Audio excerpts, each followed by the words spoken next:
Nah, Bapak Ibu baca chapter 6 ya dari Bud Ehrman yang mungkin lebih meresahkan dari chapter-chapter sebelumnya ya, chapter 2 atau chapter 3 yang Bapak Ibu udah baca ya. Karena chapter 2 dan chapter 3 memang varian teks yang dibicarakan itu terkenal dan banyak ya. Misalnya cerita perempuan berzinah di Injil Yohanes ya atau tambahan di akhir kitab Markus gitu ya. Tapi secara teologis mungkin nggak terlalu signifikan ya dampaknya ya. Karena ya itu tambahan narasi, mungkin memperkaya informasi, lebih mungkin dianggap ya nggak apa-apa gitu ya. Mungkin yang agak tricky itu yang dari surat Yohanes ya, yang tambahan soal Tritunggal ya. Tapi sebenarnya juga mungkin masih sangat diterima komunitas karena ada kisah di bukunya Bud Ehrman kan apa ada terjemahan yang lebih baik yang menghilangkan bagian itu ya dari Erasmus, terus Erasmus kena kena kritik keras ya, akhirnya dia terpaksa mengembalikan lagi ya bagian itu. Jadi sebenarnya komunitas mau ya ada tambahan bagian Tritunggal itu di sana gitu ya. At least komunitas gereja di zaman Erasmus itu ya. Nah, jadi apa? Mungkin secara teologis nggak terlalu meresahkan ya. Nah, tapi yang di chapter 6 ini klaimnya Erman tampaknya jadi lebih serius dan lebih keras ya karena Erman itu mengklaim bahwa ada muatan teologis nih di dalam tambahan-tambahan eh, perubahan salinan Alkitab itu ya yang terutama untuk menghindarkan terhadap pandangan-pandangan yang dianggap bidat gitu ya sehingga tiba-tiba bisa muncul keraguan ya loh kalau gitu yang kita anggap ortodoks ini yang kita warisi ya apakah itu efek dari apa otak-atik teks kan gitu ya masalahnya ya yang kita pertanyakan ya jadi ortodoksi kita itu ya kalau kita merasa menjadi gereja atau teolog yang membela kebenaran ya itukah apakah serapuh dari eh, salinan teks begitu ya. Nah, di situ tuh yang mungkin bikin resah ya. Coba kita lihat beberapa contohnya ya yang diangkat oleh Erman ya. Menurut saya sih sangat menarik ya contoh-contohnya itu ya. Dan karena Erman belajarnya di Princeton ya, jadi dia detil-detilnya sering nggak salah ya. Cuman Bapak Ibu tinggal memperhatikan ya, apakah klaim atau tafsirnya itu oke atau nggak oke gitu ya. Nah, yang pertama itu ini ya di halaman 178 ya ini soal pengubahan oleh kaum anti-adopsionis. Jadi yang dirubah itu adalah adopsionisme ya bahwa Yesus itu sebenarnya manusia terus diadopsi oleh Allah begitu ya. Lalu itu yang dilawan dan 1 Timotius 3 ayat 16 ini ya yang ada perubahan ya di halaman sebelahnya ini ada deskripsi ya apa yang dirubah ya yang dirubah itu adalah eh, perbedaannya tipis sebenarnya ya mungkin ini juga semacam waktu disalin bisa ada apa ya udahlah mirip gitu ya jadi mungkin ini kesalahan yang atau perubahan yang cukup apa transparan akibat kemiripan begitu ya di sini yang dicatat adalah ada manuskrip yang tertulis Allah yang dibuat nyata dalam daging. Begitu ya. Jadi pakai Allah, pakai theos. Masalahnya theos itu ditulisnya theta sigma ya, yang seperti ini kalau di huruf besar ya. Kalau di manuskrip-manuskrip yang di bawah abad ke-4 seringnya huruf besar semua ya. Lalu kalau di apa disalinnya yang yaitu kata ganti eh, maskulin ya, yang dibuat nyata dalam daging itu jadi host. Ya jadi eh, ada sigmanya juga, lalu theta sama omikron ini jadi mirip gitu ya sehingga bisa aja ada penyalin yang oh tetanya ini garisnya ada atau enggak ya udah host gitu ya. Atau nih host ini sebenarnya garis tengahnya ini udah pudar atau enggak saya tambahin lagi supaya jelas theta theta sigma gitu ya yang artinya theos gitu misalnya. Jadi ini apa variannya cukup cukup tipis gitu ya. Nah, hipotesisnya Erman adalah tadinya host karena lebih netral ya, terus dirubah jadi theos yang lebih keras. dan lebih menjelaskan bahwa ini Allah loh yang dibuat nyata dalam daging ya, sehingga menghindari paham adopsionis itu, gitu ya. Nah, sebenarnya sih dari sisi pemaknaan ya, eh, host itu sendiri ya kalau kita mau tafsir dan lain sebagainya bisa aja mengacu kepada theos ya, karena di kalimat apa kalimat utuhnya kan pertanyaan yang itu terus lantas mengacu ke siapa gitu ya, sehingga si ahli Taurat yang melakukan perubahan itu ya simply merasa itu tafsir yang diterima komunitas terus saya rubah aja jadi teos begitu ya, karena dengan demikian ini ya apa jadi jelas gitu pembacaannya gitu ya, jadi sebenarnya cukup inosen gitu ya. Nah tapi kan buat yang apa yang pengen apa murni ya, yang puris gitu ya, yang mau 100% sempurna dan murni, ini teks yang udah rubah walaupun satu garis gitu ya, ini meresahkan ini. Ya ini gimana ya, padahal kita percaya ini kitab suci yang nggak boleh dirubah-rubah gitu misalnya ya. Nah, jadi Erman itu langsung meresahkan karena perubahannya bermuatan teologis ya. Tapi sebenarnya kalau kita mau coba perhatikan apa dari segi pemaknaan mungkin yang ini cukup tipis ya.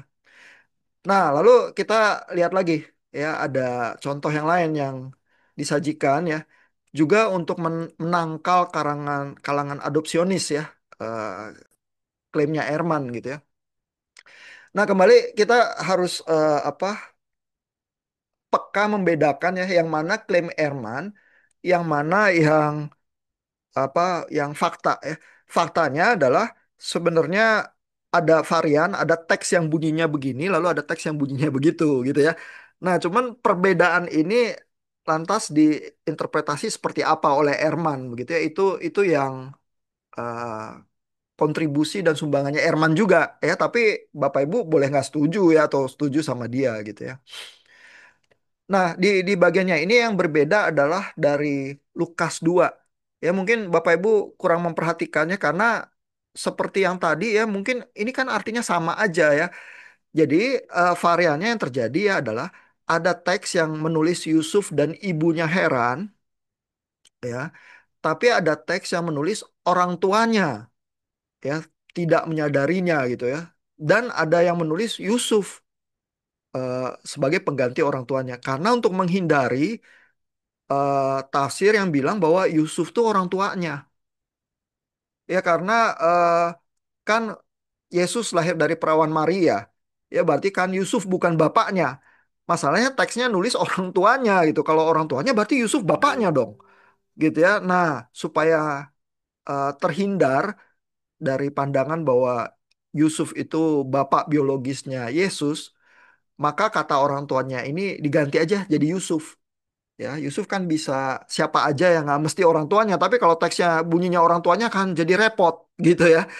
Nah, tentu di mata narasi ya, kalau orang lihat ceritanya, lah ya orang kan taunya bapaknya Yesus ya Yusuf gitu ya. Jadi perubahan itu sebenarnya tidak merubah banyak juga di narasi ya, tapi kalau tiba-tiba kita berpikirnya teologis gitu ya, eh, Erman ini jadi cukup meyakinkan gitu ya, karena buat apa kita rubah orang tua jadi Yusuf kalau tidak ada semacam agenda teologis yang berusaha dihindari begitu ya.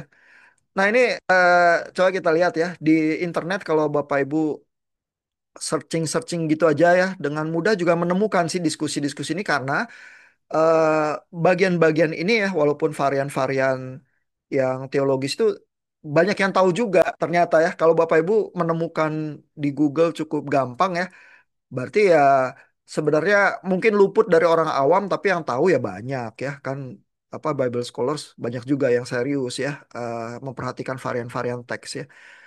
Nah, jadi ini kalau dicari di Google ini salah satu bagian yang mendiskusikan itu ya. Nah, Lukas 2 ayat 33 ya, bahwa di sini dibilang juga ya terjemahan-terjemahan mana yang memakai itu ya. Jadi ada King James Version sama yang literal menulisnya Yusuf. Ya, dan menurut teorinya Erman, Yusuf itu yang udah dirubah. Ya, tadinya adalah orang tuanya. Ya, jadi dengan demikian King James itu versi yang lebih lebih muda begitu ya. Kalau mau pakai teori harder reading kan berarti yang lebih sulit orang tuanya itu kali ya yang lebih nggak cocok lah sama sama paham doktrinal terus dirubah jadi Yusuf lebih cocok. Berarti perubahan itu ke arah yang lebih lebih muda begitu ya. Nah, lalu di sini ada ada teks aslinya nih dikutip ya. Jadi kalau yang nulisnya Yusuf ya, termasuk dari Textus Receptus. Textus Receptus ini yang diterjemahkan oleh Erasmus itu yang berusaha diperbaiki, menghilangkan tambahan, tapi terus Erasmus dikritik keras gitu sehingga mengembalikan lagi ya. Nah, Textus Receptus itu bunyinya Kai and Yosef, Kai he Meter ya. Jadi Yusuf dan ibunya nulisnya gitu. Jadi nggak mau bilang orang tuanya, ya bilangnya Yusuf dan ibunya. Kalau ibunya nggak ada masalah Maria ya, tapi Yusufnya eh, jadi permasalahan begitu ya. Kalau di varian yang lain ya, misalnya teks Bizantin, ini bukan Textus Receptus ya, teks yang lain, tulisannya Kai en Ho Pater ya, jadi ayahnya ya, Ho Pater Auto ya, ayahnya Yesus ya, ayahnya dia gitu ya, Kai Hemeter Auto, nah terus dan seterusnya. Itu jadi ngomongnya adalah ayahnya dan ibunya. Nah, di yang Textus Receptus dirubah Yusuf dan ibunya. Ini perubahannya besar ya karena orang nggak bisa salah nyalin ya kayak Theos jadi atau host jadi Theos gitu tadi ya itu kan bisa salah nyalin gitu ya. Tapi kalau Pater jadi Yosef gitu ya itu nggak mungkin salah itu. Itu pasti intensional itu dirubah gitu ya dan menurut Erman perubahannya itu mengandung apa eh, agenda teologis begitu ya untuk menghindari paham adopsionis itu gitu ya. Jadi buat Bapak Ibu yang bisa baca bahasa asli menarik ya, bisa lihat-lihat varian-varian itu juga gitu ya. Terus bisa cek karena banyak museum-museum itu yang menyediakan at least teks-teks kita yang asli gitu ya, papirus atau apa gitu ya, dalam bentuk-bentuk yang udah bisa didigitalisasi ya. Itu ada online tuh. Jadi kalau Bapak Ibu mau cari gitu ya, terus cari waktunya, tahunnya. Terus mungkin bisa lihat ya, yang mana teks yang lebih tua bunyinya masih apa, terus teks yang lebih muda mungkin mulai seragam tuh ya, karena yang udah ke belakang pasti ya melewati tradisi gereja, terus ambil teks-teks yang mungkin udah lebih diterima ya oleh komunitas gitu ya. Makanya teks yang jadi apa acuannya King James itu juga namanya Textus Receptus. Dengan kata lain itu teks yang diterima oleh komunitas gitu ya. Tapi yang sekarang terbukti kurang tua dan mungkin kurang asli ya kalau kalau kriteria keaslian kita adalah autografa, teks yang ditulis paling awal gitu misalnya ya. Itu juga yang dikritisi Erman ya kalau kriteria kita itu gitu ya. Kamu sih orang Kristen kriterianya itu gitu ya. Makanya terlibat dalam berbagai-bagai kesulitan gitu ya. Misalnya ya. Nah, jadi itu salah satu ya yang yang muncul ya. Nah, lalu ada lagi nih yang interesting, yang lain yang di diangkat Erman ya. Coba kita lihat ya. Hmm, sebelum kita coba bahas pertanyaan, saya coba ini ya, perkenalkan dulu yang ini. Nah, ini ya, dari Lukas 22 ya. Ini saya share screen lagi. Nah, ini juga apa? Kental juga ya nuansa teologisnya. Ini di halaman 190 ya. Lukas 22 yang didiskusikan di sini ya. Itu bunyinya adalah eh, jadi varian teksnya ada bagian yang teks yang bilang inilah tubuhku ya. Terus udah berhenti, nggak ada lanjutannya. Tapi ada varian teks yang bilang eh, kelanjutannya ya inilah tubuhku yang diserahkan bagi kamu ya. Sehingga ada teks yang jauh lebih panjang gitu ya. Ada yang berhenti inilah tubuhku begitu ya. Nah, sehingga tunggu ini yang berusaha dihindari paham apa ya? Anti doketik. Ya, doketik itu apa? Bahwa Yesus itu cuma tampaknya aja sebagai manusia, tapi bukan manusia sesungguhnya. Dia dia sebenarnya cuman kelihatannya aja jadi manusia ya. Jadi kemanusiaannya yang dikompromikan begitu ya. Nah, termasuk menurut Erman ya, bagian di mana Injil Lukas itu mencatat bahwa ada tetesan-tetesan darah waktu di Taman Getsemani ya, itu menegaskan kemanusiaan Yesus. Ya itu diyakini juga jadinya tambahan gitu ya. Nah, tapi tambahan yang lebih panjang di sini nih di Lukas ayat 22 ini ya, karena abis inilah tubuhku, terus ada lagi terusannya ya yang diserahkan bagimu gitu ya.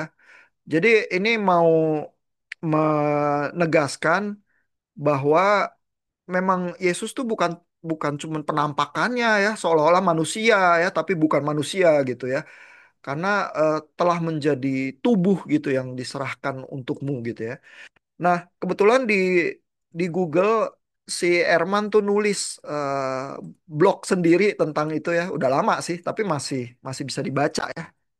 Jadi ini dari tahun 2015 ya. Eh, Mungkin nggak begitu lama setelah buku ini keluar ya, Misquoting Jesus. Terus dia nulis nih blogging ini ya, apa bloggingnya ya. Jadi soal ayat Last Supper ini ya, Lukas 22 itu ya. Dan dia kasih lihat perbedaannya nih yang di bold di sini ya. Jadi bisa kelihatan ya berapa banyak yang ditambahin ya. Jadi mulai ayat 19 ya. Harusnya yang asli langsung this is my body, but see the hand of the one who turns me over is with me at the table ya. Jadi mungkin sih di teks aslinya lebih ke arah ini perjamuan tapi nanti ada pengkhianatan gitu ya. Nah, cuman waktu disalin ya tampaknya semacam apa tradisi komunitas gereja mula-mula itu yang melakukan penyalinan itu merasa bahwa ini diperlukan semacam penjelasan nih supaya supaya lebih afdol ya terhadap pemahaman-pemahaman doktrin yang diyakini dan disetujui gereja dalam kredo-kredo ya. Jadi ada penambahan ini nih ya, inilah tubuhku that is given for you, to this in remembrance of me. Begitu ya, karena ini mengacu ke sakramen jadinya ya, perjamuan kudus ya. Terus tambahan lagi, likewise after supper he took the cup and saying this. Jadi melengkapi ya, ada roti dan anggur menjadi tubuh dan darah. Tadinya nggak ada, cuman tubuh doang. Terus habis itu lanjut ke apa? Kisah bahwa akan ada yang mengkhianati Yesus gitu ya. Jadi mungkin di awal teksnya itu lebih ke arah ini di komunitas ada kisah pengkhianatan gitu ya. Tapi makin ke belakang ritual dan liturgi di gereja mula-mula itu menuntut semacam ada penjelasan ya. Kenapa kita melakukan liturgi, ritual, sakramen semacam ini ya. Seperti Bapak Ibu kalau belajar di kelas-kelasnya soal ibadah gitu ya. Sehingga itu di backup oleh teks kitab suci begitu ya di dalam salinan tertentu itu gitu. Ya. Nah, ini ada pertanyaan di kolom chat ya dari Bu Irma. Apakah sebenarnya kita sedang membangun doktrin teologi yang keliru karena ada beberapa perbedaan dengan teks aslinya dalam penyalinannya? Jika demikian, bagaimana peran iman dalam hal ini? Nah, itu pertanyaan yang muncul akibat keresahan di ini ya, di kedai kopi itu. Gimana menurut Bapak Ibu? Bu Irma kalau nggak salah eh, bukan dari kampus ya. Hmm. Ada yang ya saya sudah resah dari minggu lalu kata Bu Irma. Ya ginilah nasibnya anak STT ya, resah-resah melulu. Gimana menurut Bapak Ibu? Ada jawaban nggak terhadap pertanyaan Bu Irma itu? Pak, Iya, nulis tentang ini itu kan nggak Lukas aja, Pak. iya, Maksudnya, iya. Maksudnya tentang maksud, perjamuan kudus ya, bukan Lukas aja iya. ya maksudnya ya. Heeh. Maksudnya Ah, kadang-kadang saya tahu sih, maksudnya dia bilang dia ada poin-poin ini dan Yusuf diganti orang tua gitu loh. iya, Saya tahu gitu. Tapi kan apa ya, maksudnya itu mengupas sesuatu yang kecil, tapi padahal yang tulisan itu ada kan ada story-nya, depannya, belakangnya. Nah, orang-orang juga tahu Yusuf itu kan bapaknya gitu loh, waktu itu gitu loh. Meskipun secara DNA mungkin tidak ada, tapi kan secara unsur dia tuh digedein sama Yusuf kan dia tetap aja dia orang tuanya gitu. Maksudnya itu nggak menafikan bahwa ya Yusuf tuh memang bapaknya meskipun bukan bapak secara biologis kayak gitu-gitunya menurut saya gimana ya Pak ya? Nggak tahu mungkin saya tuh terlalu mungkin udah dokternya udah ya apa udah gitu jadi saya tuh kayak cocok logi gitu Pak. Jadi ah cuma ngomong apa pokoknya ini yang saya percaya ini jadi eh ya gitu deh Pak. Jadi Erman berlebihan ya, karena Eh, bisa gitu loh. Maksudnya yang dia tampil itu memang perbedaan tuh ada. Cuma apakah dengan perbedaan itu tuh sampai kita bisa nggak percaya? Terlalu apa? Terlalu kecil gitu. Soalnya saya itu pertama kaget itu tuh udah di kelasnya Pak Philip gitu loh, bahwa ada teks kritikal gitu. Itu udah kagetnya di sana gitu. Udah tahu ada perbedaan kayak gini-gini. Jadi apa ya? Secara cuman Pak keseluruhan itu Pak Philip sih nggak menyajikan itu semacam buat mempertajam skeptisisme ya. Kalau Erman iya, ya, ya kan? iya. Iya. Tapi kan udah tahu bahwa oh ternyata ini banyak salah apa secara disengaja atau nggak sengaja memang ada perbedaan tuh udah banyak banget. Jadi udah di sana udah tahu.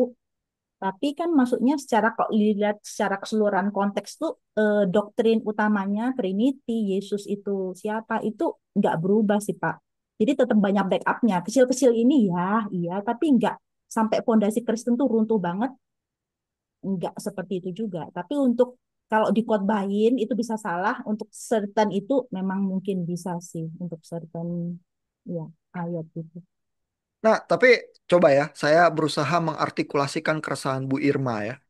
Eh, Masalahnya adalah, oke, doktrin Tritunggal dan lain sebagainya, keilahian Yesus ada ayat-ayat yang lain ya.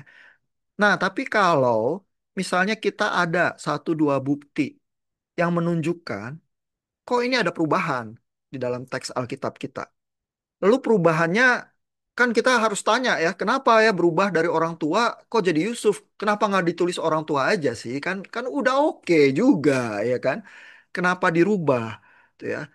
Tampaknya ada semacam muatan teologis gitu ya. Nah, kalau ada satu dua tiga empat bahkan ya kasus-kasus yang kayak gitu ya, kita dari mana bisa yakin ya kalau eh, doktrin teologis kita itu bukan persetujuan manusia aja ini sebenarnya karena kita membentuk pemahaman kita dengan tafsir tertentu yang akhirnya menjadi konsensus gitu ya. Tapi jejak-jejak perubahannya ini masih kelihatan nih gitu ya. Jangan-jangan nggak mesti begitu. Itu kan doktrin pembentukan manusia aja gitu ya. Mungkin keresahan Bu Irma seperti itu ya. Saya cukup baik nggak Bu Irma mengartikulasikan keresahannya? Iya, kurang lebih seperti itu, Pak. Nah, iya. Gimana Bapak Ibu? Ada komentar?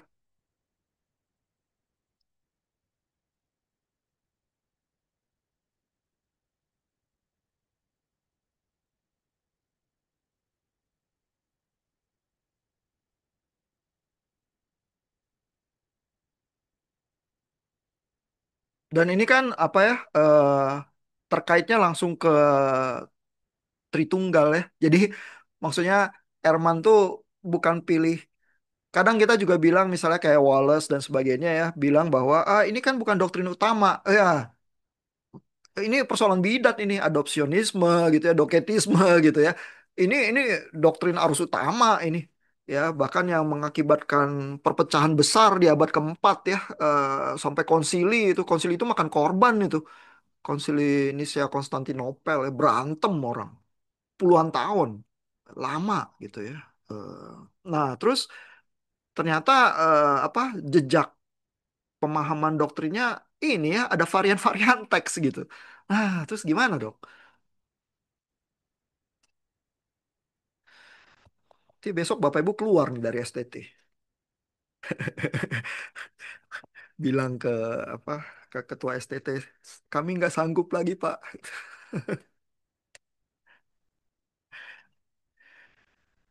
Ya, ada komentar atau pertolongan buat Bu Irma gitu. Kalau tadi Bu Cetri usulannya adalah ya Erman terlalu berlebihan ya membesar-besarkan ya perubahan kecil begitu aja. Kan doktrin itu nggak jadi runtuh, ada bukti-bukti yang lain gitu. Ya. Cukup memuaskan nggak Bu Irma? Atau teman-teman yang lain gimana komentarnya?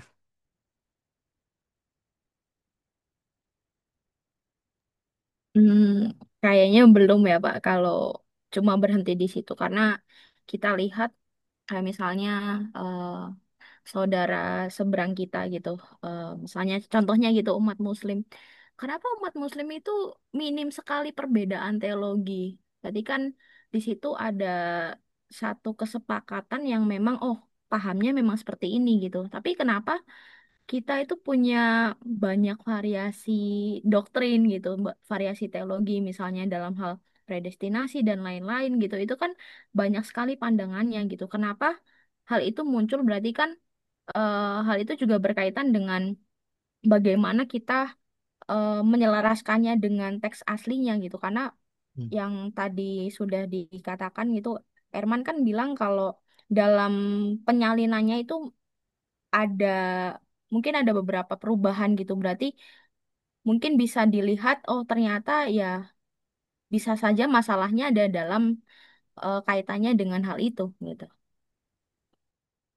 Hmm.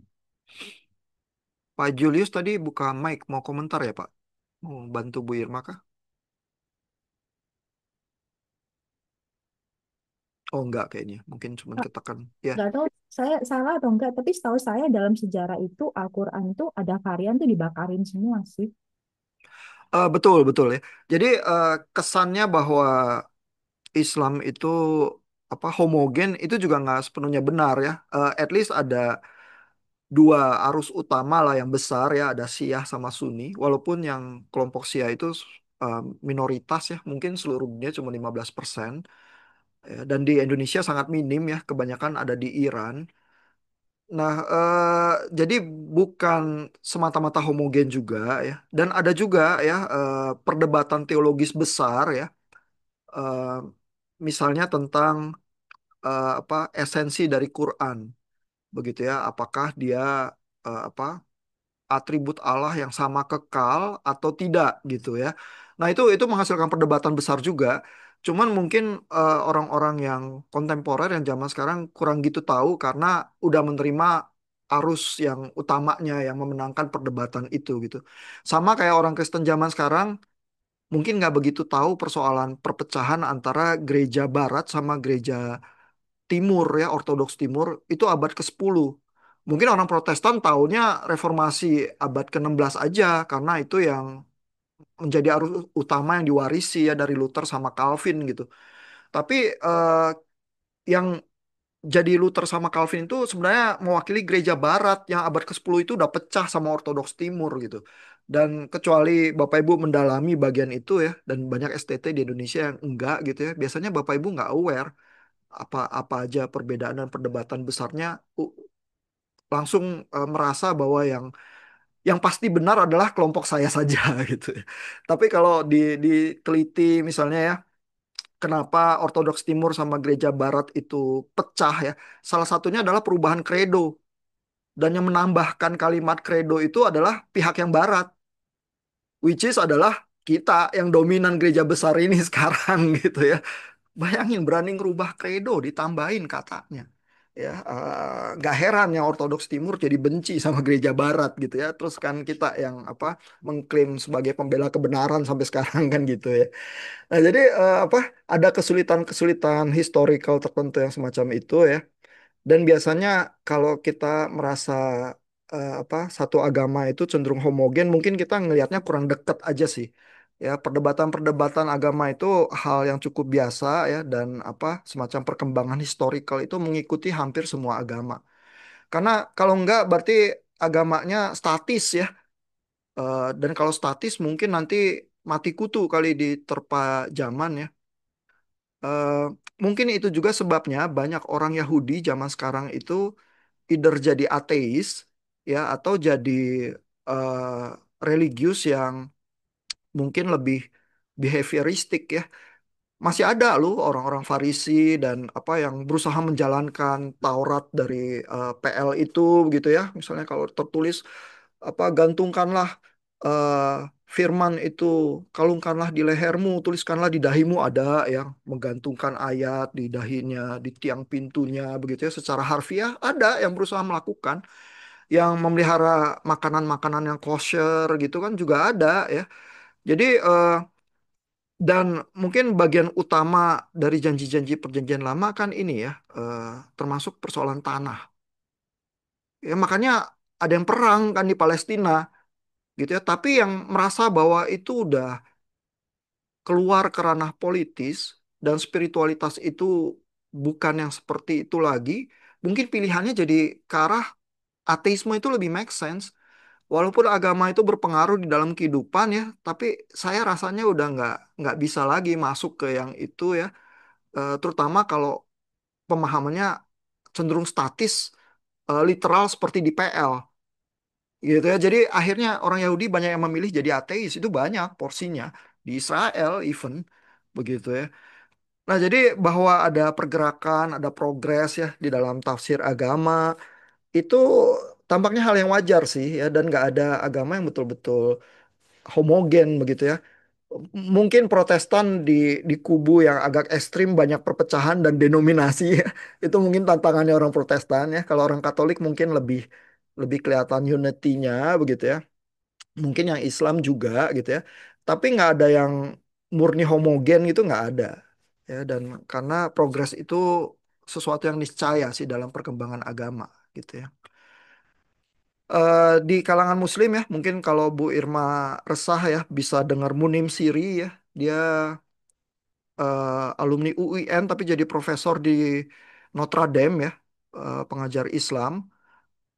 Itu jagoan ya karena ngajar di universitas yang rankingnya sangat tinggi di Amerika. Orang Indonesia, Munim Siri itu ya. Dan dia mulai banyak ceramahnya itu mengedepankan bahwa di dalam Quran juga banyak tekstual varian. Ya karena seperti juga di Kristen, eh, pergerakan teks itu juga ada di dalam apa eh, teks-teks Quran yang diwarisi oleh komunitas. Ya. Tentu memang secara sejarah di zaman Utsman itu ya Khalifah Utsman ada penyeragaman yang di mana teks-teks yang dialeknya berbeda itu dibakar itu ada ya. Tapi habis itu juga terus masih berkembang ya. Dan Munim Siri mengklaim itu nggak apa-apa perkembangannya semacam itu.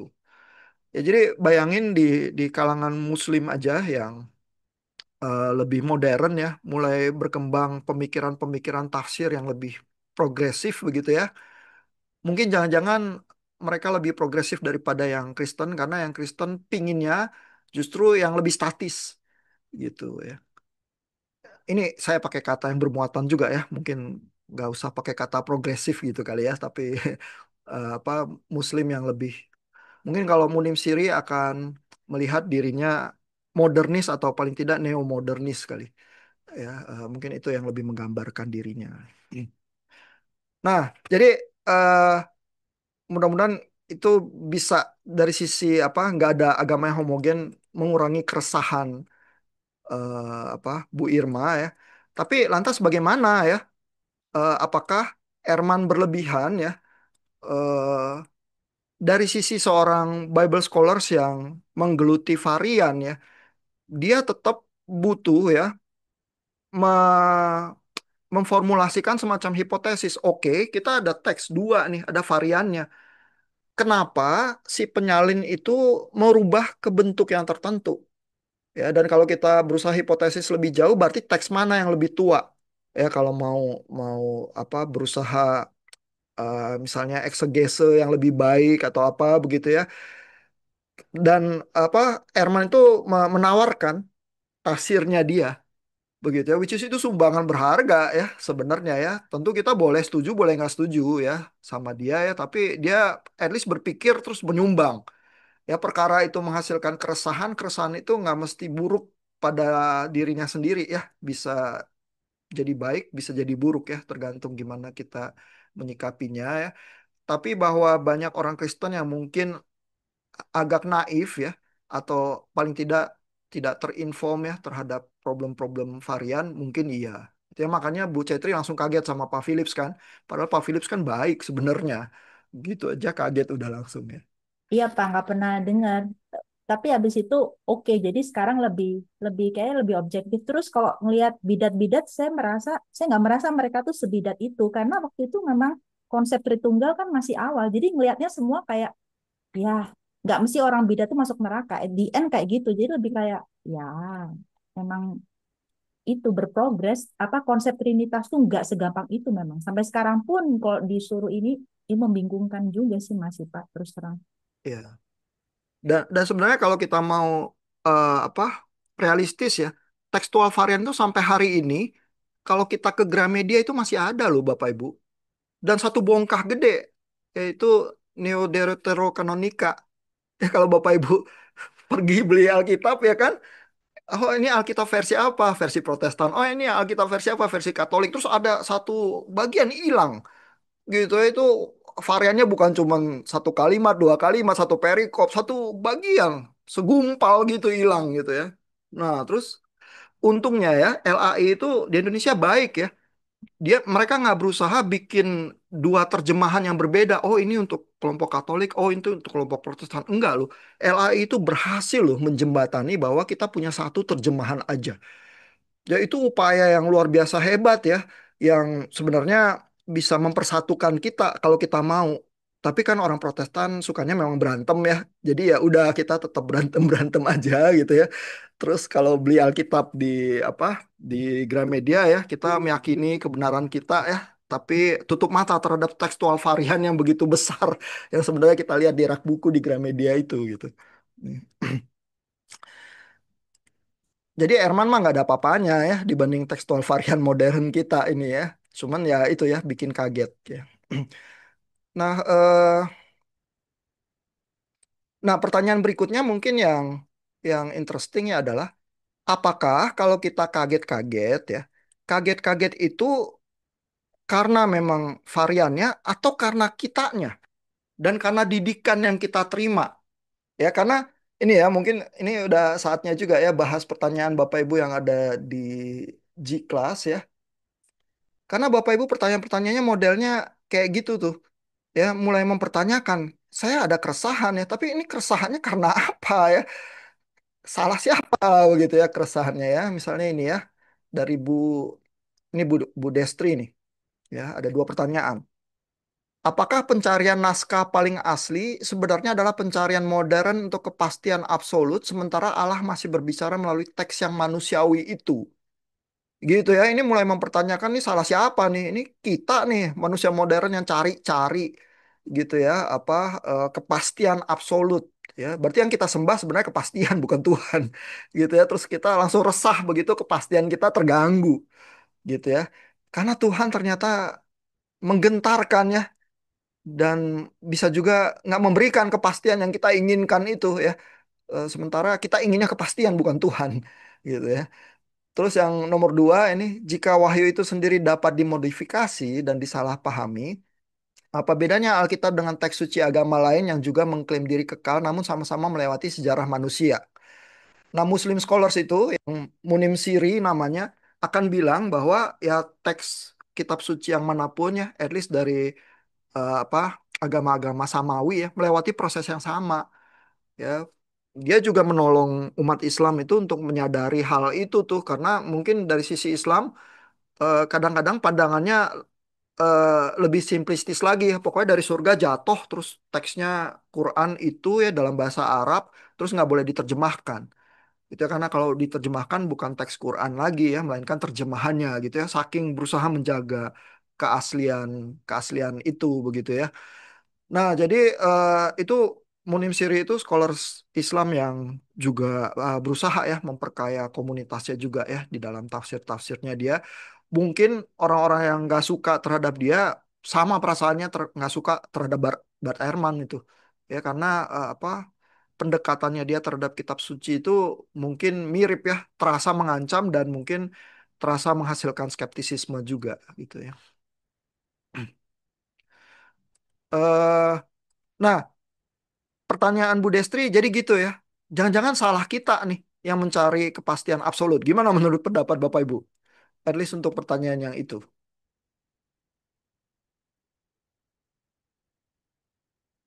Padahal Bapak Ibu masuk STT kan tadinya mau mencari kepastian juga kan sebenarnya kan. Tiba-tiba di sepanjang jalan ini ditunjukin bahwa nggak ada itu kepastian, nggak ada itu gitu ya. Nggak ada itu yang sakral terlepas dari yang profan. Yang ada yang profan selalu membayangi. Yang sakral selalu menghantui gitu ya. Padahal kita mau pisahin gitu ya supaya aman, supaya pasti. Ternyata nggak bisa gitu ya. Gimana dong? Pak Teddy nih mau ngomong.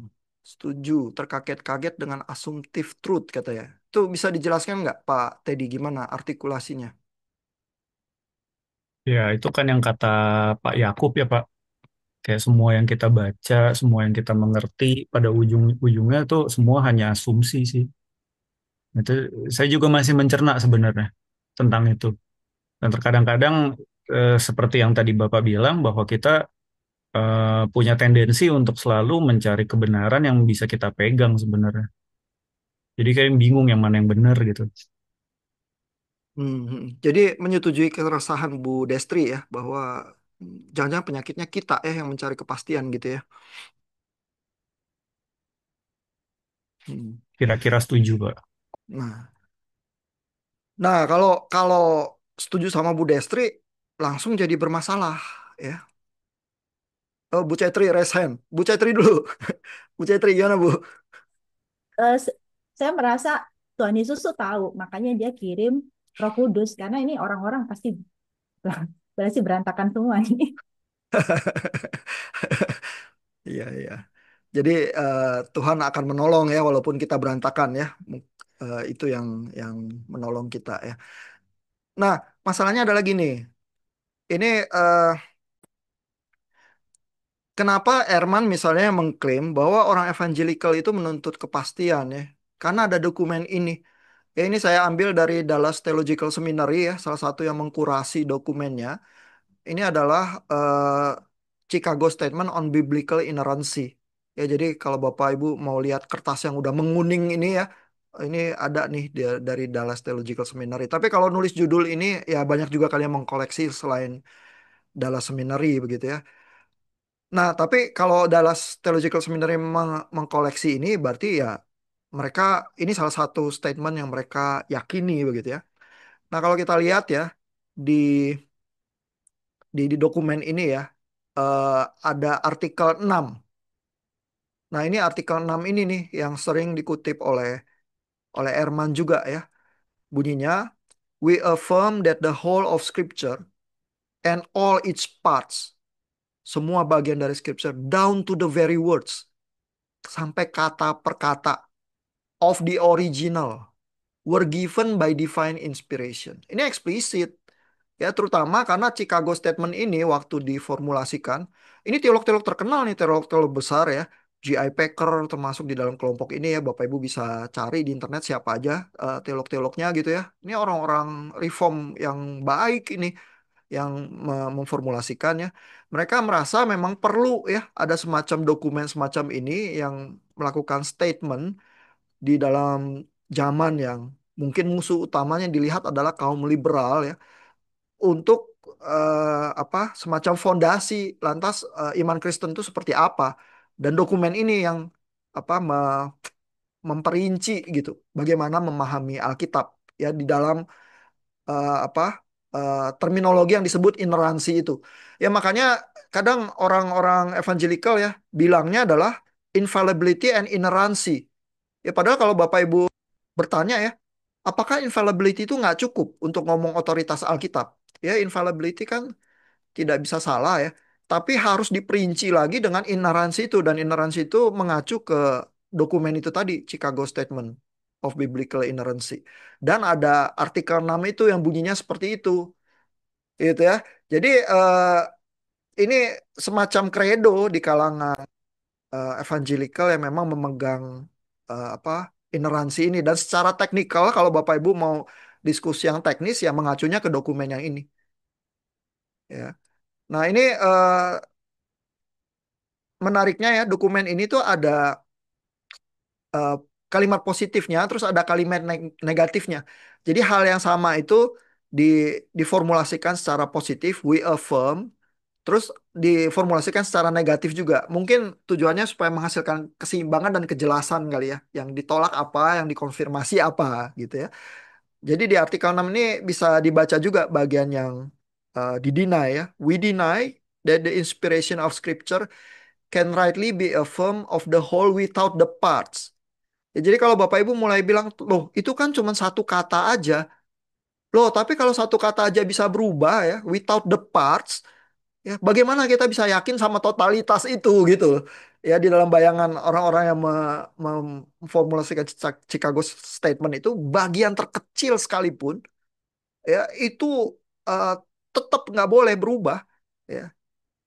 Jadi nggak boleh without the parts or some parts but not the whole gitu ya. Karena pertanyaan Bapak Ibu ya, kalau di G-Class ya, sering bunyinya, loh apakah ada masalah kalau misalnya cuman apa esensinya aja yang benar, tapi kata-katanya nggak mesti begitu ya. Coba ya saya cari ya komentar yang kayak gitu ya. Ada itu komentar-komentar yang kayak gitu. Ini ya, coba kita baca perlahan komentarnya dari Pak Felix nih. Pak Felix biasanya banyak pertanyaan bagus soalnya ya. Ini ya, paragraf yang sebelum klaim ya. Apakah keaslian firman Allah bergantung pada akurasi huruf demi huruf? Chicago Statement menjawab iya. Ya karena eksplisit tertulis gitu. Ya. Atau pada pesan yang tetap hidup di tengah sejarah yang berantakan. Enggak boleh bilang cuman pesannya yang penting, kata Chicago Statement. Karena nggak boleh bilang pesan without the parts. Atau cuman some of the parts of Bible aja. Jika teks berubah tapi makna tetap, ini yang berusaha apa diargue oleh Pak Felix ya. Apakah itu masih bisa disebut wahyu? Ya, Chicago Statement bilang nggak bisa, kayak gitu ya. Dan lebih tajam lagi, mungkinkah Allah sengaja membiarkan teksnya tidak sempurna agar manusia belajar bahwa kebenaran tidak pernah bergantung pada tinta, melainkan pada roh yang menafsirkan. Nah, misalnya Kalbart itu bilang begitu. Ya bahwa sebenarnya pekerjaan Roh Kudus yang penting. Tapi buat kebanyakan orang evangelical, Calvert itu separuh liberal. Ya, padahal Calvert itu teolog besar itu dan dia termasuk teolog yang keluar dari Perang Dunia Kedua menentang Hitler. Ya, cuman mungkin ada dua tokoh yang berbahasa Jerman yang kayak gitu tuh yang teolog. Sisanya semua tunduk sama Hitler. Ya, cuma ada Dietrich Bonhoeffer sama Calvert itu yang mengkritisi Hitler gitu ya. Terus Calvert dikritisi orang evangelical karena kurang rohani gitu ya, karena itu ya cuman mau Alkitab pesannya doang, karena kita harus bergantung kepada Roh Kudus begitu ya. Nah, orang yang teolog-teolog besar perumus Chicago Statement nggak mau begitu, maunya pada huruf itu semua, sehingga ya argumen Bu Cetri bilang bahwa nih Bart Ehrman membesar-besarkan cuman satu kata kok Yusuf sama orang tua berubah gitu, nggak bisa loh kalau menurut teolog ineransi. Nggak bisa ya. Kita bergantung pada semua kata, down to the very words, pada autografa ya, pada teks yang pertama ditulis. Ya, dan Erman akan dengan cepat menyahut ya bahwa teks pertama yang ditulis itu udah nggak ada, kita nggak punya, kita cuma punya salinannya.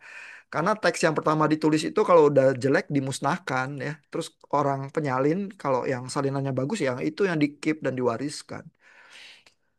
Nah, jadi serunyam begitu kondisi kita ya.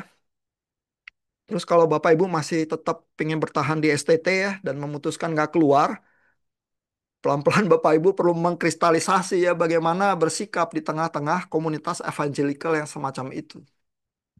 Ya dan tidak mudah ya, ada pilihan-pilihan gitu ya. Tapi kalimat-kalimat yang Bapak Ibu tulis di G-Class itu bisa terasa sangat mengancam itu di kalangan evangelical, terutama evangelical yang apa, pegang Chicago Statement. Gitu ya. Saya cuma pengen nunjukin Chicago Statement tuh supaya Bapak Ibu tahu ya ada statement yang semacam itu dan itu menjadi credo di kalangan evangelical begitu ya. Dan Bapak Ibu jadi bisa juga memahami ya betapa beraninya kalau Pak Yakub itu bilang itu kebenaran teologis semua asumtif.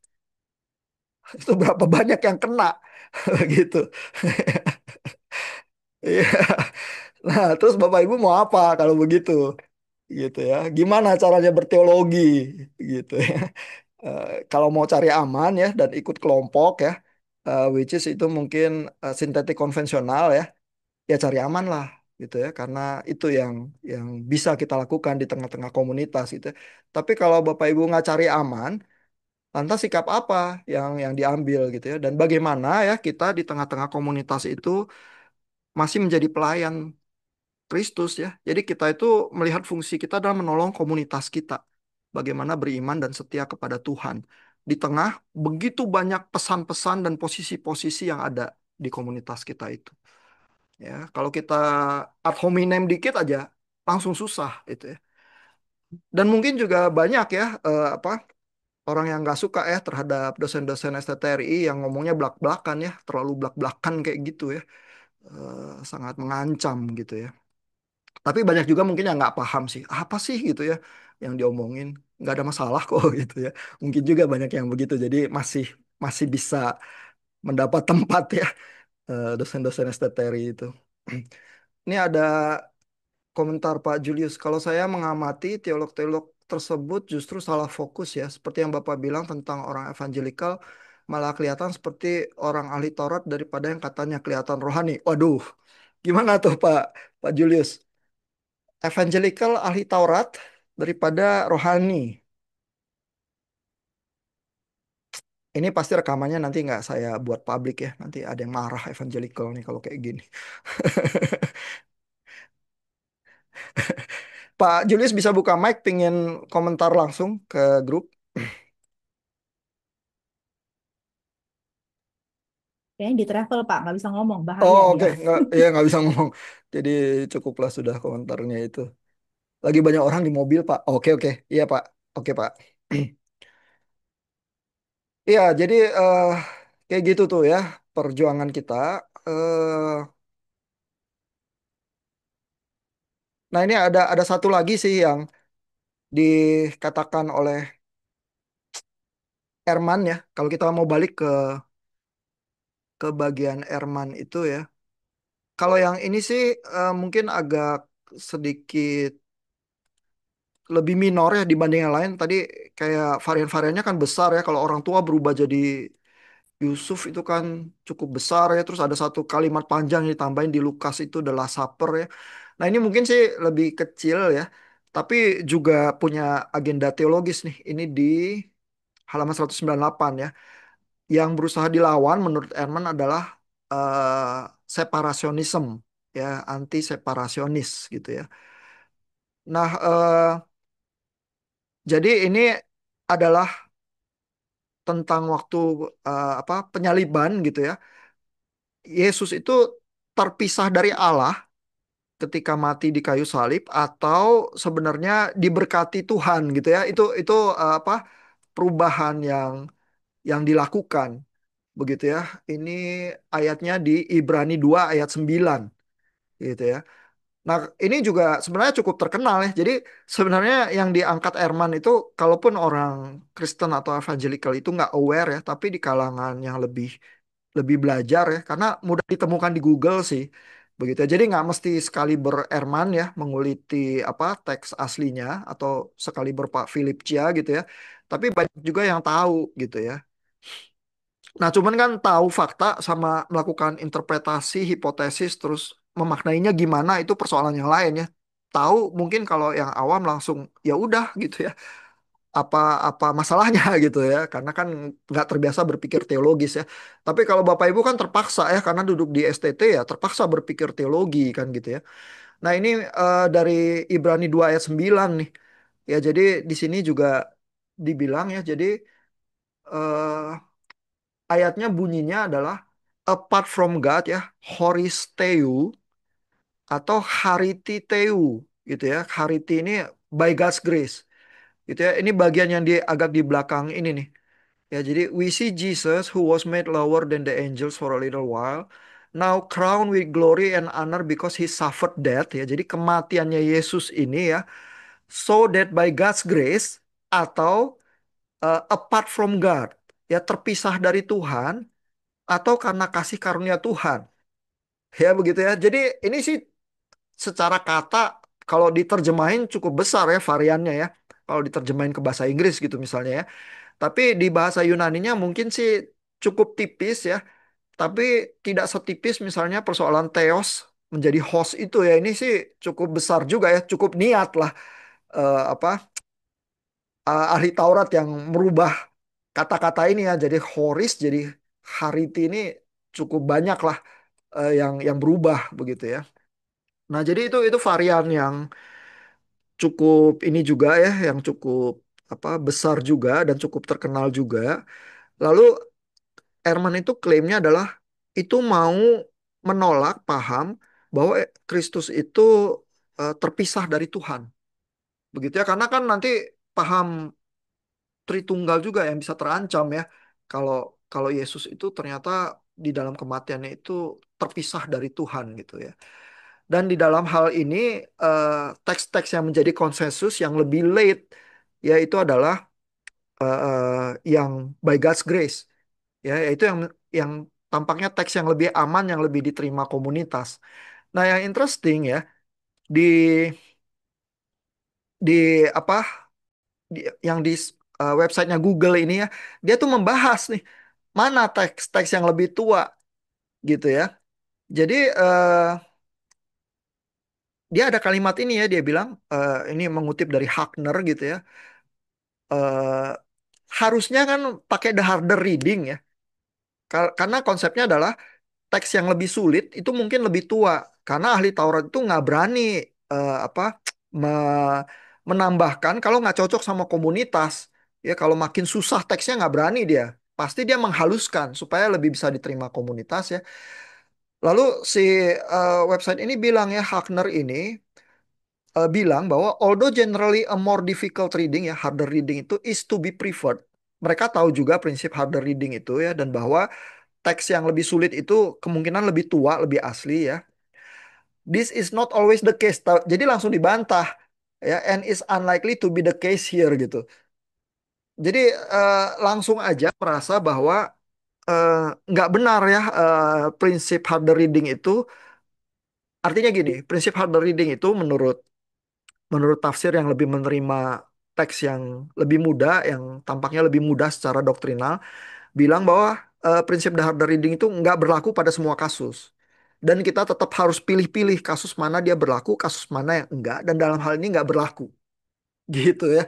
Jadi bikin perkecualian ya, which is oke aja ya. Jadi Bible scholars dan jadi teolog waktu tafsir bisa aja ya bilang bahwa satu prinsip itu kan itu teori ya, bahwa teorinya ada perkecualian dan sebagainya ya, oke-oke aja itu argumennya ya. Tapi argumennya begitu jadinya. Ya sementara orang yang pakai teori yang biasa ya, dan harder reading itu sangat masuk akal ya. Misalnya yang Lukas itu ditambahin satu kalimat ya. Lebih mungkin ahli Taurat itu menambahkan daripada dia ngapus satu kalimat panjang begitu gitu ya. Dan biasanya kalau ahli Taurat itu terhapus ya waktu disalin itu karena ada bagian kalimat yang ngulang. Jadi dia salah baca baris ya. Dia pikir dia udah sampai baris yang ke bawahnya, ternyata belum karena ada kata yang sama terus dia kehapus satu baris gitu. Biasanya varian itu ada juga yang model yang kayak gitu ya. Nah, tapi ini kan yang bagian Lukas de la Supper itu kalimatnya nggak ngulang ya. Yang satu bagian roti, satu tentang anggur, terus tiba-tiba panjang tambahan kalimatnya. Jadi lebih mungkin kalau pakai prinsip the harder reading bahwa yang tambahannya itu yang lebih halus membicarakan hal-hal doktrinal ya ke arah perjamuan kudus itu yang ditambahkan. Teks yang lebih asli adalah yang lebih pendek itu tadi gitu ya. Kalau kalau kita mau mau konsekuen sama the harder reading dan itu lebih lebih masuk akal ya. Dan kalau saya sih tampaknya setuju sama temannya bahwa dia benar di sini bahwa mungkin teks yang lebih susah itu yang lebih lebih tua gitu ya. Dan tidak mengancam doktrin juga, cuma menunjukkan bahwa concern komunitas gereja yang lebih tua pada teks itu mungkin berbeda ya dibanding sama komunitas di mana eh, ritual, liturgi dan pemahaman doktrinal itu udah bertumbuh ya udah progres gitu ya, sehingga apa ada ayat-ayat yang di dalam kacamata di waktu yang kemudian itu dianggap lebih problematis dan harus dihaluskan gitu ya. Adanya varian itu cuma menunjukkan bahwa kita ada progres di dalam pemahaman dan interpretasi gitu, tapi mungkin nggak mengancam doktrin-doktrin sekeras itu ya. Jadi eh, saya cenderung setuju sama Bu Cetri bahwa mungkin kadang-kadang membesar-besarkan. Saya juga setuju sama Bu Destri bahwa mungkin banyak tuntutan kita sebagai orang evangelical yang mempersulit diri kita sendiri, ya. Karena kalau kita baca teks-teks tentang otoritas Alkitab dari Alkitab sendiri ya, nggak ada yang bicara seteknis seperti Chicago Statement itu. Chicago Statement itu jelas produk modern ya, gereja modern yang berusaha menghasilkan solusi terhadap pembacaan Alkitab. Ya. Dan itu bukan Alkitab, gitu ya. Nah, tinggal bagaimana kita menyikapinya. Banyak orang di zaman sekarang berusaha ngomong ineransi ya, tapi tidak seteknis Chicago Statement, yang melainkan memakai kata intoleransi sebagai pengganti otoritas Alkitab. Ada yang memakai seperti itu ya. Jadi kalau Bapak Ibu mungkin bertemu di komunitas ya, orang-orang yang bilang ineransi ya, mungkin ada baiknya di awal tanya dulu yang dimaksud ineransi itu apa.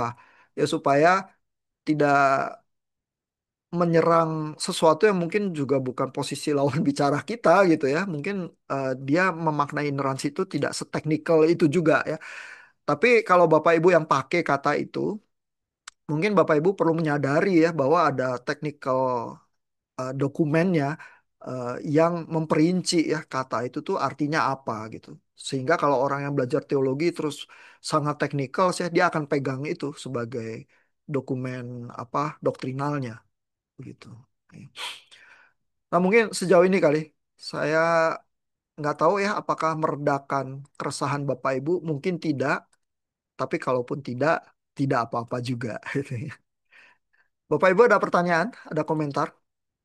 Pak, saya mau tanya, Ya, Bu. itu kenapa Chicago Statement, statement kan mereka tahu ada varian teks kan, dia berani tulis kayak gitu tuh, gimana ya Pak ya? Saya malah heran dengan yang bikin statement itu karena varian teks sudah ada ribuan tahun kan, sedangkan ini baru gitu loh. Dan itu kan senjata makan tuan Pak. Dia bikin kayak gitu tuh udah tahu secara realitinya gak kayak gitu. Apa pengetahuan kita tentang varian teks itu juga berkembang ya, Bu ya. Chicago Statement itu sih tunggu tahunnya ya. Tahunnya 1978, Bu. Buku Bart Ehrman sih jelas lebih baru ya. Dan dia scholars yang didikan Princeton di era yang sangat baru kan dia masih ngajar juga ya. Dia masih jadi profesor Bart Ehrman itu. Eh, jadi dari tahun 1978 sampai sekarang sih banyak perkembangan sih. Orang kayak Peter Enns apa itu kan juga didikan Harvard zaman sekarang ya, even dia jadi profesor sekarang gitu ya. Jadi sulit juga ya untuk menaksir kelompok Chicago Statement itu apa seberapa kadar apa scholarship tentang tekstual varian pada zaman itu ya. Dan diskusi-diskusinya kan terus bergulir, terus berkembang ya. Jadi teologi itu berkembang sih, dan mungkin itu juga yang kadang sulit disadari ya oleh seminarian. Karena terutama kalau agenda kita pengen jadi penjaga gawang ya dan penjaga kebenaran ya, padahal gawangnya geser-geser gitu misalnya ya. Terus kita sadarnya belakangan bahwa gawang kita itu bergerak loh gitu ya. Kenapa? Karena Allah yang kita sembah Allah yang hidup ya, yang terus bekerja ya di dalam histori kan begitu kan. Ya, which is itu kan sebenarnya biasa aja gitu ya. Cuman kita kaget ya karena didikan kita adalah assumptive truth itu kali ya yang disebut oleh Pak Teddy itu tadi gitu ya. Nah, jadi apakah eh, Chicago Statement itu senjata makan tuan ya? Mungkin iya ya di dalam kondisi yang dengan scholarship yang lebih baik zaman sekarang ya. Tapi saya sih tetap merasa teolog-teolog yang memformulasikan itu niatnya baik ya.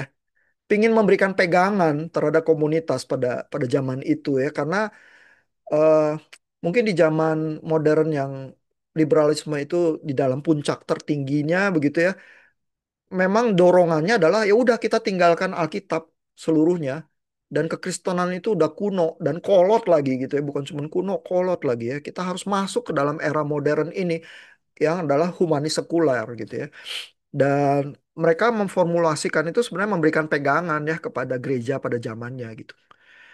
Nah tapi tentu kalau kita mendiskusikan itu terus kita mempertanyakan apakah itu cocok atau tidak untuk kita dan bagaimana kita sekarang dengan seluruh tantangan kita sekarang harusnya boleh-boleh aja.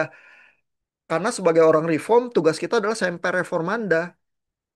Ya, terus-menerus mereformasi diri, ya kan. Pertanyaannya tahun 1978 sama pertanyaan tahun 2025 kan berbeda, gitu ya. Dan masa jawaban kita sama gitu ya. Ya tentu ada kali komunitas yang merasa jawaban itu masih relevan dan kita pegang itu, tentu ada gitu ya. Tapi orang-orang yang berusaha membuat pertanyaan baru kayak Bapak Ibu di G-Class selalu posting pertanyaan baru ya, mungkin juga perlu didengarkan begitu ya. Jadi gitu sih pergumulannya. Tugas kita ya, usulan saya ya adalah dimanapun kita berada ya di positioning grup kita ya, eh, kita tuh sebisa mungkin lebih generous ya, terutama terhadap orang-orang yang pendapatnya berbeda sama kita. Itu ya, mungkin kita merasa oh ini menyulitkan beriman dan sebagainya, ini kontraproduktif ya. Oke, tapi dia juga berusaha sungguh-sungguh loh memahami imannya ya. Dia juga berdoa, dia juga baca Alkitab. Pendapat dia aja yang beda sama kita gitu ya. Dan kalau kita bacanya lebih banyak, belajarnya lebih lebih kuat gitu ya, mungkin kita yang bisa lebih memahami dia daripada menuntut dia yang memahami kita. Gitu ya, ya udah kita ulurkan generosity itu kepada dia gitu ya. Karena at the end of the day ya kita ini saudara seiman yang sama-sama bergumul di dalam perjalanan iman kita gitu. Ya.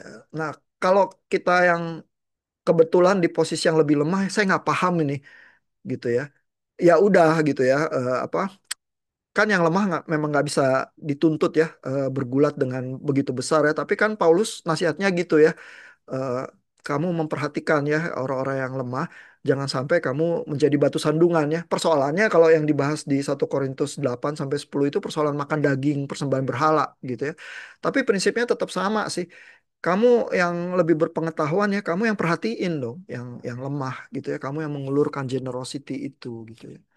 Dan saya rasa kalau orang memang belajarnya banyak terus lebih luas, memang dia lebih mampu sih, lebih generous gitu ya dibanding sebaliknya ya. Kalau sebaliknya kan dia memang nggak bisa dituntut, dia tahunya memang sempit gitu ya, ya udah gitu.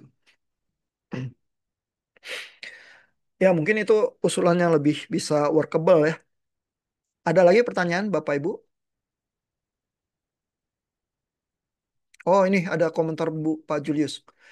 Jadi saya memperhatikan perpecahan orang Kristen dari dulu sampai sekarang itu salah fokus daripada memahami maksud yang sebenarnya dari perkataan Yesus maupun dari kitab-kitab di PL dan PB. Belum lagi karena teolog Barat yang kurang memahami sudut pandang budaya Yahudi sehingga makin kurang sesuai interpretasinya dengan maksud yang sebenarnya. Kurang juga memahami tujuan awal mengapa misalnya Lukas menulis demikian. Jadinya seringkali anachronism, logical fallacy. Maaf terbatas via chat. Oke oke. Nah, ini menarik ya karena yang mulai dipersalahkan bukan cuman kaum evangelical ya, tapi seluruh teolog barat. Ini jadi interesting nih. Apa komentarnya Pak Julius gitu ya. Eh, karena bisa juga ada benernya ya yang ditulis Pak Julius itu ya. Ini saya pengen nunjukin ini ya. Karena ya kalau kita pikir-pikir ya, eh,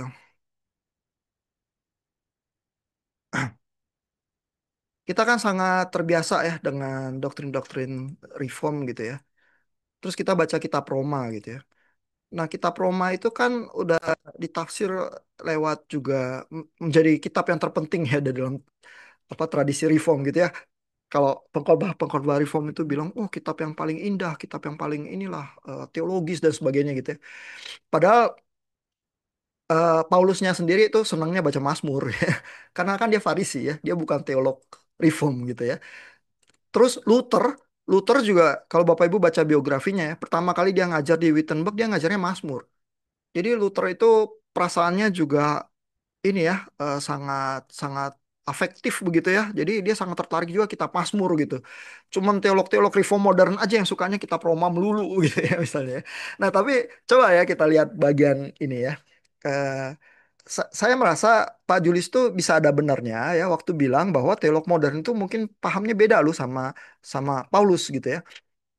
Misalnya kalimat yang sangat terkenal ini ya, what does scripture say? Abraham believed God and it was credited to him as righteousness.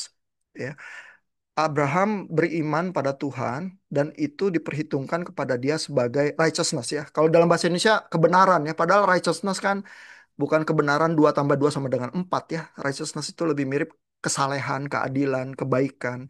kemurahan hati begitu ya, yang segala sesuatu adalah ilahi, itulah righteousness begitu ya.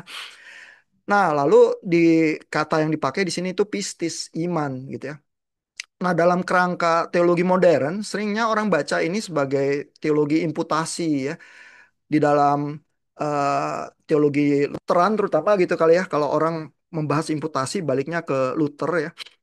Luther itu bilang bahwa kebenaran Kristus itu dikenakan kepada manusia seperti baju, sementara manusianya sendiri masih berdosa, begitu ya.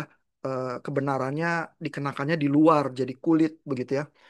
Karena Luther memang punya beban khusus ya, pingin memisahkan gereja abad pertengahan itu dari praktek-praktek menyembah relik dan lain sebagainya itu yang tampaknya mengejar kesucian gitu ya.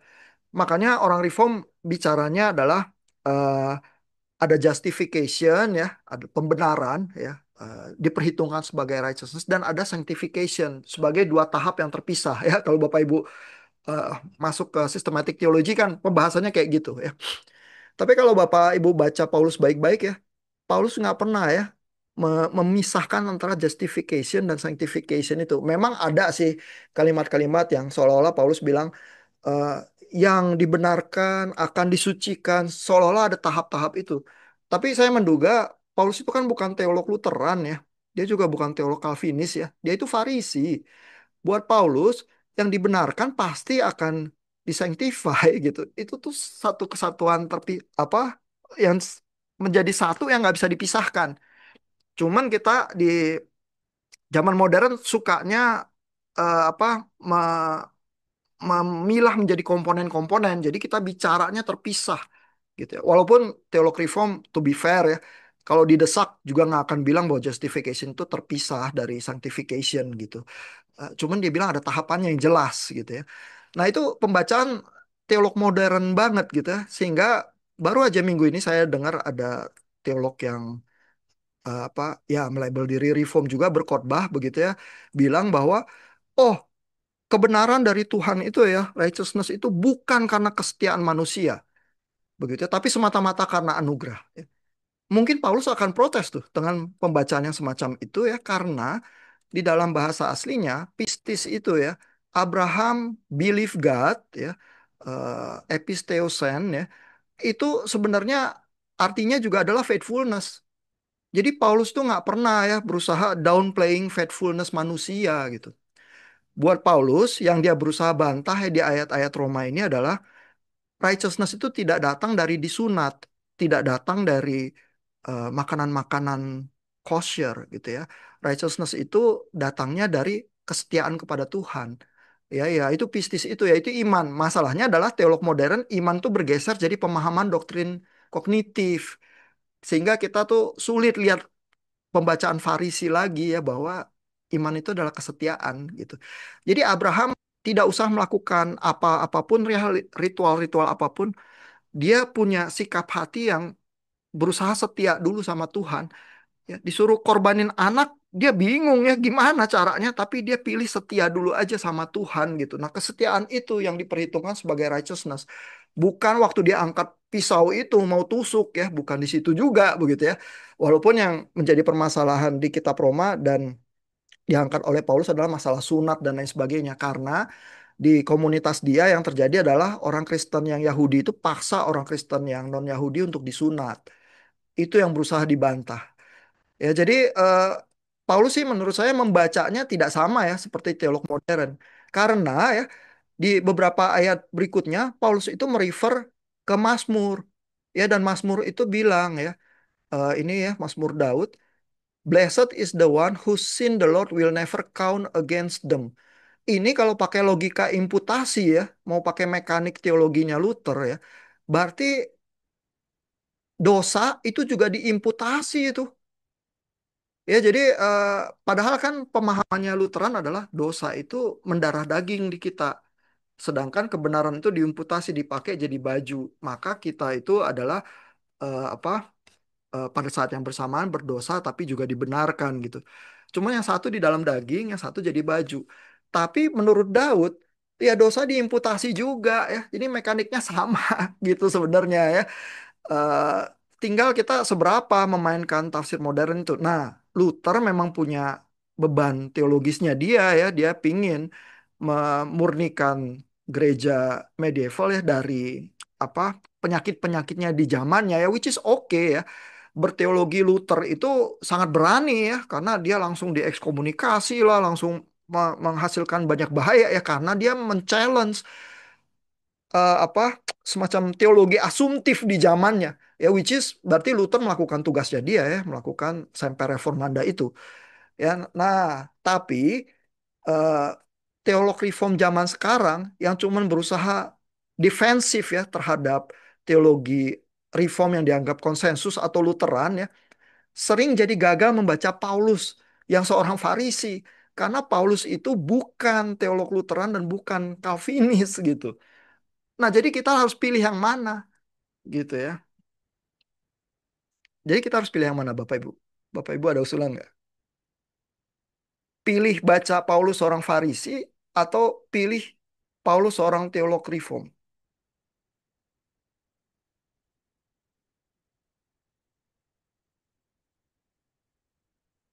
Bapak Ibu kalau khotbah pilih yang mana? Untung nggak pernah disuruh khotbah Roma ya, atau pernah di kelas homiletik kan? Kalau di kelas homiletik boleh pilih ayat sendiri ya? Boleh ya, sekali-sekali pilih Roma kali gitu ya. Oh, ini ada yang jawab. Oh, Pak Julius pilih Farisi. Kenapa, Pak? Oh, lagi di mobil ya, tetap nggak bisa komentar ya. Tapi Pak Julius pilih Farisi. Ada yang setuju sama Pak Julius atau lebih pilih jadi teolog reform?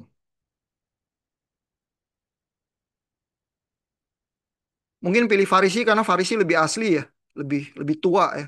The harder reading ya, lebih susah ya baca seorang Farisi daripada baca teolog Calvinis ya. Pengakuan Paulus sendiri. Oh, oke, oke. Ya, pengakuan Paulus sendiri.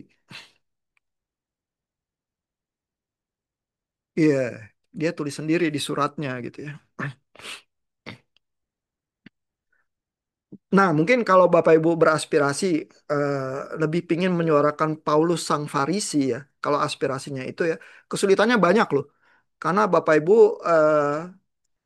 bukan seorang Farisi. Itu udah jelas ya. Jadi sulit loh menghayati gimana Farisi itu baca ya. Kayak harus menanggalkan kulit dulu begitu ya, mana bisa gitu ya. Nah, terus seluruh latihan Bapak Ibu yang ada di seminari itu bukan latihan seorang rabi begitu ya. Dan kan nggak ada kesempatannya rabi itu datang ke STT gitu ya, terus bacain ya, mari kita baca kitab Kejadian sama-sama gitu ya, secara rabbinik tradisi kan nggak pernah gitu ya. Waktu saya kuliah tuh kadang-kadang dosen PL-nya ini ya, ngajak ngajak rabi Yahudi ya untuk baca sama-sama di kelas. Wah, kita bengong-bengong kenapa bacanya bisa begitu gitu ya. Terus kita menyadari ya kerumitan kita nih. Wah, dari tradisi Protestan manapun kita datang kayaknya kita akan salah paham ya terhadap yang Yahudi nih, karena profesor Yahudi bacanya kayak gitu ya. Kalau Bapak Ibu mau baca ada profesor-profesor di Yale dan Harvard ya, suka taruh bacaan-bacaan mereka juga di YouTube sih. Bisa bisa lihat ya mereka gimana cara cara bacanya gitu ya. Tapi artinya kalau Bapak Ibu aspirasinya gitu ya, pengen menyuarakan Paulus seorang Farisi ya, kerjanya harus lebih keras aja sih ya. Nah, tapi ya eh, mungkin ada manfaatnya kerja keras itu, karena seringkali kalau kita datang dari tradisi tertentu ya, kita tuh blind spotnya adalah tradisi kita sendiri. Kita nggak bisa melihat lagi ya kelemahan-kelemahan dari tradisi kita sendiri, karena itu udah kayak taken for granted. Itu kan udah posisi kebenaran yang hakiki ya, yang nggak ada alternatif cara melihat yang lain ya. Even kacamata kita udah nggak bisa kita buka lagi, karena kalau kita buka kita nggak lihat apa-apa lagi gitu ya. Nah, jadi itu susah gitu ya. Sehingga Bapak Ibu perlu kerja keras sih.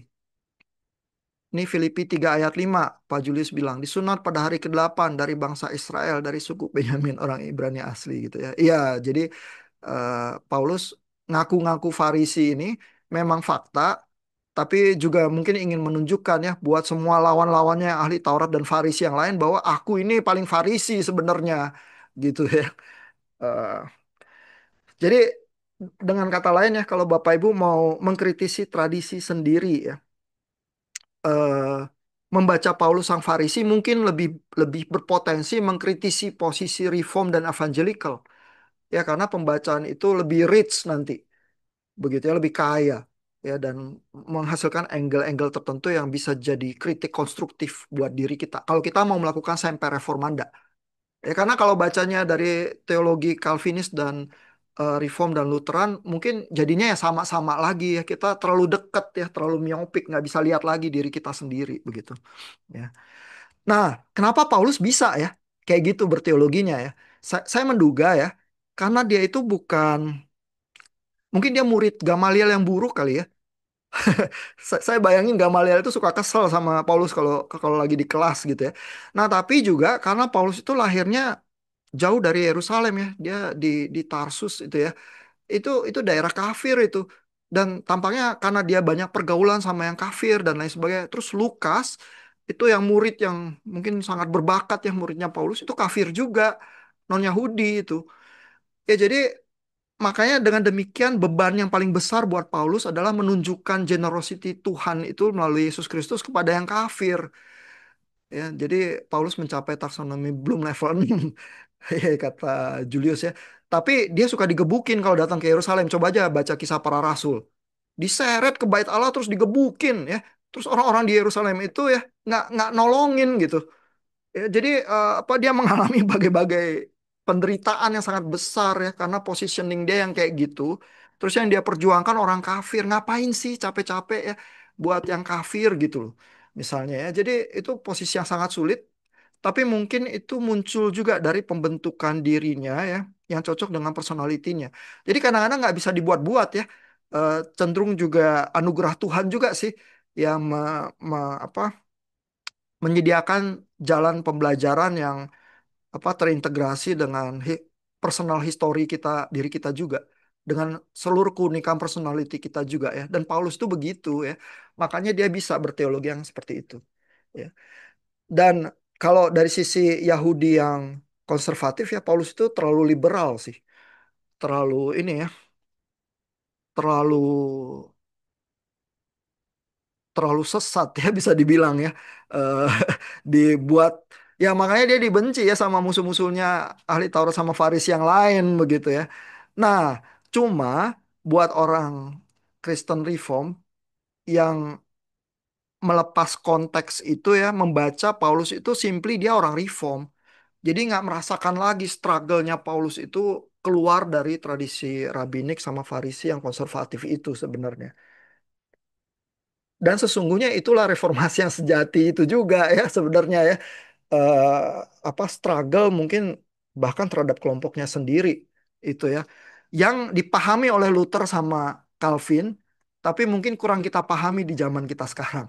Ya itu ironi-ironinya kita sih. Ya yang mudah-mudahan menemani Bapak Ibu ya jadi teolog, dan nanti juga kalau udah di ladang pelayanan, supaya kerentanan itu mungkin menolong kita bisa lebih generous ya. Kalau kita sadar kita tuh rapuh ya, kita tuh nggak punya stabilitas itu untuk menawarkan kepastian buat orang lain gitu ya. Jadi sikap alternatif apa yang lebih bisa adalah kita generous dan lebih humble gitu ya. Mudah-mudahan jadi lebih bisa ya. Oke, ini udah overtime sangat banyak ya. Mohon maaf buat Bapak Ibu. Terima kasih juga yang udah tune in. Kita sampai di sini aja kali ini ya. Nanti saya seru kata Pak Teddy ya. Terima kasih juga udah komentar-komentar ya. Nanti saya posting lagi bacaan berikutnya dari Bogdan Welles ya. Jadi Ermannya udah selesai. Mungkin Bapak Ibu berminat untuk tahu bantahannya. Yang terbaik itu datang dari Bogdan Welles karena dia ahli tekstual varian juga. Nanti saya taruh di G-Class. Terus Bapak Ibu boleh posting textingnya lagi ya. Di posting testing yang kali ini sih banyak yang mengkritik, ada juga yang mengkritik Wales gitu ya. Karena wah, kok dia mungkin juga mengejar kepastian gitu ya. Apakah itu eh, kepastian itu karena iman Wales saja begitu ya, nggak berani menatap kepada ketidakpastian gitu ya. Ada komentar-komentar yang nadanya kayak gitu ya. Jadi saatnya sudah tiba untuk baca Wales ya. Terus berusaha menjadi generous juga terhadap Wales gitu ya. Karena pembelajaran kita adalah pembelajaran generosity ya. Kita sampai di sini ya Bapak Ibu.